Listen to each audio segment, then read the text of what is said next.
Kabajamuuf jaalatamoo maatii furtuu app akkam jirtu baga nagaan jechaa har'as barumsa gabaabaa tokko isiniif qabadhee dhufeera.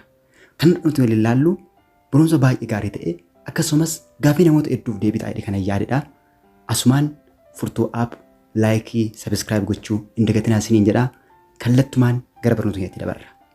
Barnoota nuti waliin ilaallu akkamitti feesbuukii aadii irraa gara peejiitti jijjiirrachuu dandeenya kan jedhu waliin ilaalla.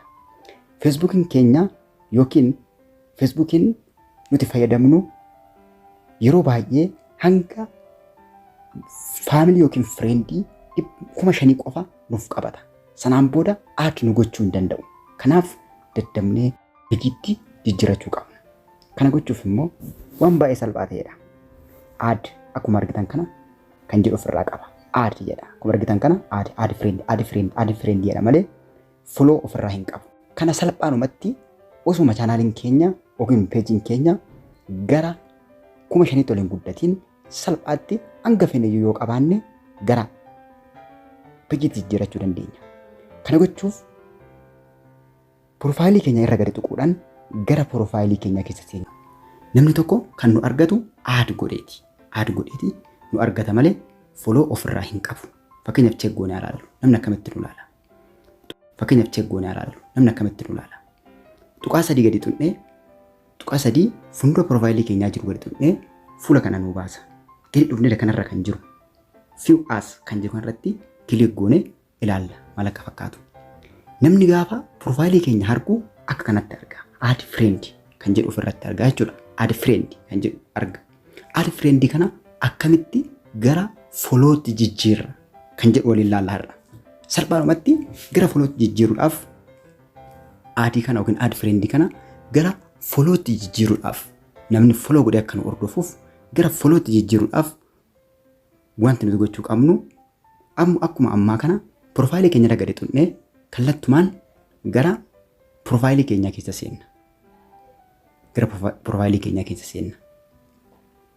Erga seenneen booda tuqaa 3 fuuldura piroofaayilii keenyatti argamu tuqaa 3 kana gadi tuqnee tuqaa 3 gadi tuqnee add friend add store jedhee jira. Tuqaa 3 kana gadi tuqnee kaanee tuqaa 3 kana gaaf gadi tuqnu fuula kana nuuf fida. Nuti turn on professional mode kan jedhu irratti kilik goona.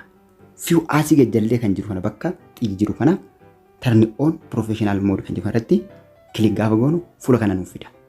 Fuula kana gaafa nuuf fidu turn on gurraachiftee kan jiru kanarratti kilik goona. Turn on jennaan daballee irratti laayikii goona jechuudha.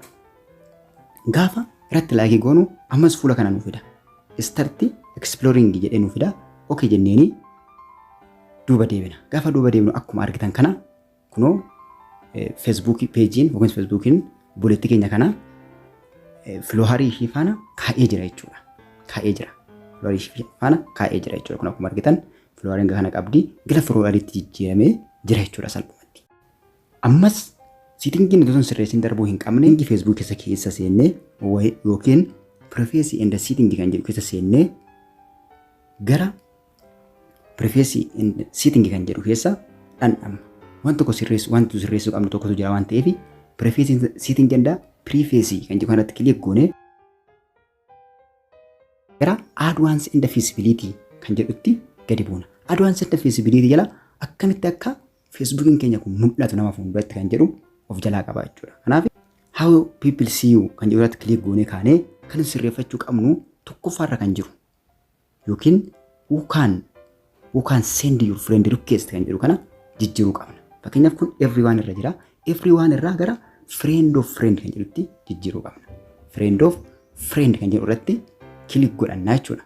Friend of friend deetti jijjiirreen booda completely Facebookiin keenya add friend irraa ka'eeti gara followtti jijjiirameera jechuudha. Salphumatti jechuudha. Mee fakkeenyaaf duuba deebinee ilaallu. Akkamitti mul'ata nama fuulduratti jennee ilaallu. Akkuma argitan kun gara peejiitti deebi'ee yookiin gara followtti deebi'ee jira jechuudha. Mee ilaallu cheekii haa goonu. View as irratti tuqaa 3 irratti kilik gooneen booda view as kan jedhu irratti kilik goone ilaalla. View as irratti kilik goonee gaafa ilaallu kunoo akka kanatti add friend irraa gara followtti jijjiirameera. Namni nu hordofuu barbaadu follow godhee nu hordofuu danda'a jechuudha. Kanaaf bifa salphaa ta'e kanaan feesbuukii keenya aad friend irraa gara folootti jijjiirrachuu dandeenya jechuudha. Salphumatti yeroo muraasa fudhannee jijjiirrachuu dandeenya jechuudha. Few as jennee gaafa laallu few as jennee gaafa cheekii goonu salphumatti gara folootti jijjiiramee jira jechuudha. Kanaaf itti gargaaramaa baay'ee isin fayyadaa. Viidiyoon akka kanaa lammaffaa biraan hojjetamu akka isin qaqqabuuf asumaan laayikii, sabiskiraayib gochuu hin dagatinaa. Nagaan naa tura. Yeroo gaarii.